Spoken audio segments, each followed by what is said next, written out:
Welcome to the Michigan Golfer Show with our host, Bill Sheldon. Join us each week as we explore the courses, the people, and the events that shape our great game. Say hello, everybody, to Mrs. Otto, Mrs. Hildegard. Hildegard Otto, yes. Right. This is Ron's mother and Herman Otto's widow. And happy anniversary, my dear. Oh, thank you very much. So 50 years ago, do you remember it like it was yesterday?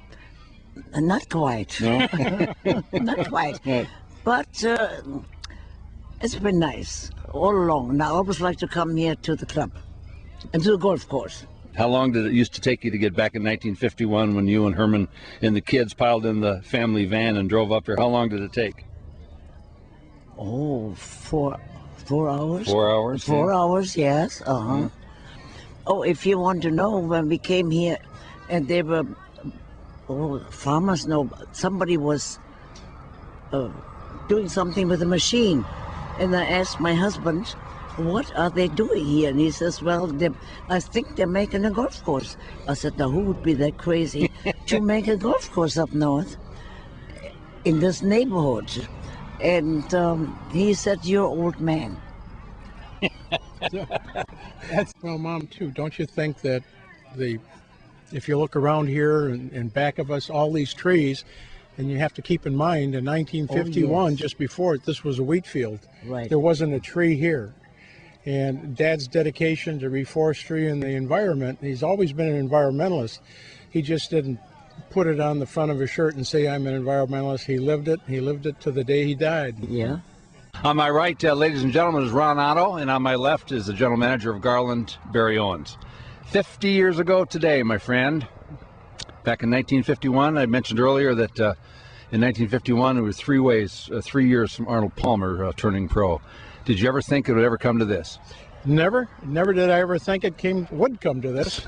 Well, quite frankly, when Barry, not too fresh out of college, and Ursula, and we ran that first year out of a mobile home, the ruins, the smoke almost still, you could smell it from the last fire. It was a terrible fire.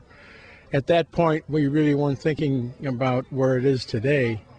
But I'll tell you, by the second year, and we saw the demand, and we really worked and planned, and then we could see what was going to happen here in northern Michigan, and we had to grab our position. You know, I remember when I started here back in 1986. You were a wee lad. I was a wee lad, had more hair, and but you know, it was kind of interesting. I had the opportunity to come to work for Ron, and very excited about it. And I remember that the presentation to me was that we were going to build a 28-room inn, and we were going to close in the wintertime, and we were all going to go like to the islands. And we were just gonna, just work hard in the summertime and take the rest of the year off. And I don't know what happened to that. I'm still negotiating. Sir, I can just follow the cart ahead of them. We're gonna drive up to the old clubhouse, and we're gonna make a presentation there, real quick presentation. We'll get started from that point on.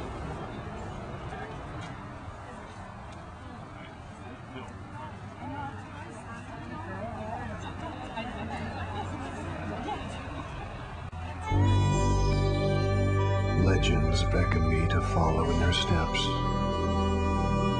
through historic stands of towering pines, among shimmering banks of heather. Visit www.michigan.org for information about Michigan golf packages and courses. Legends beckon me to play forever, and I follow them to Michigan.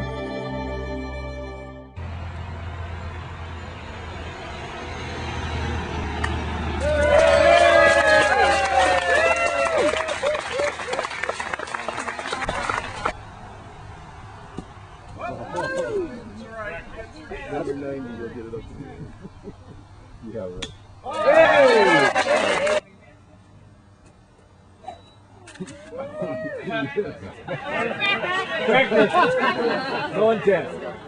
My grandfather did that a lot. Yeah.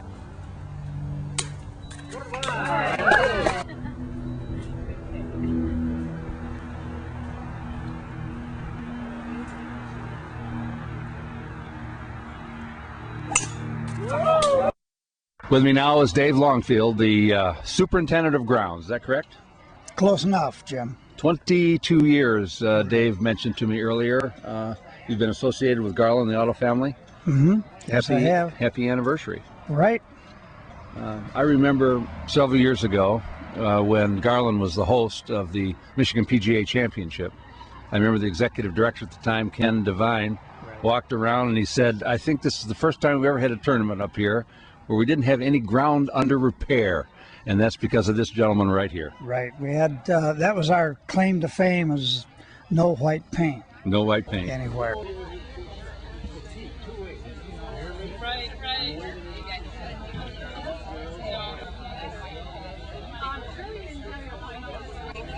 Also joining us today in our 50th anniversary celebration is the former director of golf, Mr. Lee Woodruff. Lee, nice to see you. Welcome back. Thanks, Jim. It's great to be back and to the place that I'll always call home. How long were you here at Garland? I was here for 9 years, 9 wonderful years, and came here in 1990. At that time, I believe we had 45 holes of golf. We had the main hotel, the single and double villas, just starting a real estate program. Bud and Sue Decker were the first members. When I left, we had built the Reflections Golf Course, the Fountains Golf Course, real estate projects across the street with the golf cottages, and a lot of wonderful things. So I certainly appreciate everything Ron and Barry did for me, and they were wonderful mentors. I understand you were the first member here at Garland 40 years ago, Larry Beauregard. Is that correct? That's right. 1961, when the course went public. Of course, it was 9 holes. My aunt and uncle, my wife's aunt and uncle, were the caretakers for Mr. Owens. Do you remember what you paid for the membership 40 years ago? Yes, and I called up Mrs. Penniman this morning to kind of refresh my memory.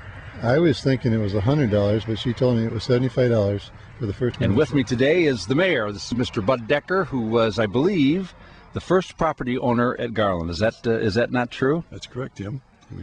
We bought a condo sight unseen back and put a deposit down in 1989. I remember the first time I met Bud, the mayor. I said, Mr. Mayor, I said, what do you like about Garland? You remember what your comment was? Well, all I know is I love golf, and I think it was something to do with champagne. Absolutely, right. What he said was, we're Champagne people, and Garland's a champagne place.